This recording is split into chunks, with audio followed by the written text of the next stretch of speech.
පෝය දවසක මිනිස්සු ඔක්කොම ගිහිල්ලා පෝය දවසේ විහිරි හවස් කාලේ බණ ඇහුවා. බණ අහලා එන්න හදනකොට එක උපාසිකාවක් දැක්කා. විහිරේ කොතනකවත් පහන් දැල්වලා නැහැ. ඒතකොට මේ විහෙරට ඇතුල් වෙන තැනම දන්සභා මණ්ඩපේ තියෙන්නේ. ඒතකොට දන්සභා මණ්ඩපෙත් නැහැ.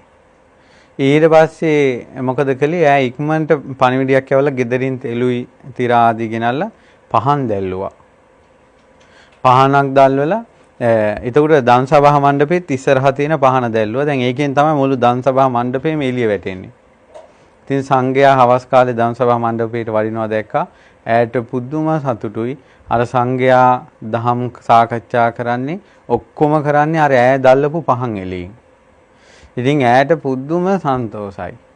ඊට පස්සේ කාලෙක කලුරිය කළා යම් රෝගයකින් දෙව්ලොව තවතිසා දිව්‍ය ලෝකෙ ඉපදුනා. ඇගේ විමානයේ නම ජෝති රස විමානය. පහන් ආලෝකයක් පුදලා.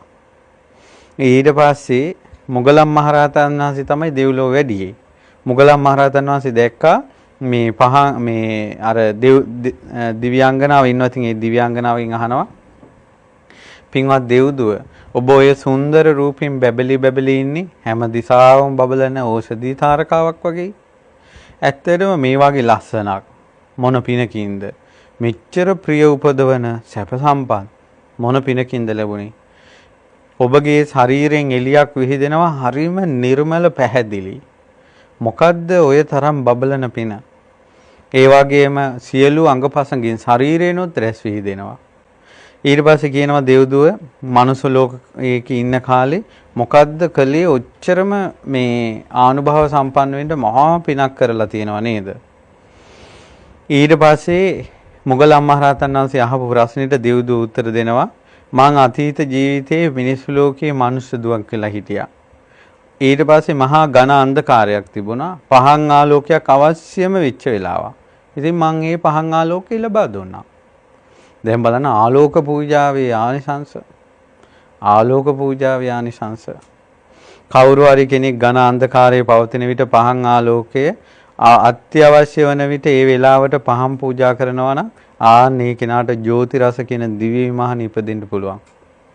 ඒ විමානයේ ගොඩාක් ලස්සන මල් වර්ග තියෙනවා. සුදු නෙළුම් වර්ග තියෙනවා. ඒ පිනෙන් තමයි මෙවැනි ලස්සනක් මට ලැබුණේ. ඒ පිනෙන්මයි මේ සම්පත් ලැබුණේ. සිතට ප්‍රිය උපදවන මේ සැප සම්පත් ඔක්කොම ලැබුණේ නිසා. මගේ ශරීරයෙන් එළිය විහිදෙන්නේ ඒ පින නිසා. මගේ සියලු අංගපසංගින් එළිය විහිදෙන්නේ ඒ පින නිසා. මහානුභාව සම්පන්න ස්වාමීන් වහන්සේ මම ඕක තමයි කො මනුස්ස ලෝකේ කරගත්තේ පහනක් පූජා කරපු එක. දැන් බලන්න එයාට ඒ දිව්‍ය ලෝකේ දිව්‍ය සම්පත්තිය සලසා දුන්නානේ. කොච්චර සතුටින් මේ ඇයි පින සිහි කර ඉන්න ඇතිද? ඒකට අද කාලේ මිනිස්සු කොච්චර පහන් පූජා කරලා තියෙනවද? කොච්චර ආලෝක විදුලි ආලෝක කොච්චර පූජා කරලා තියෙනවද?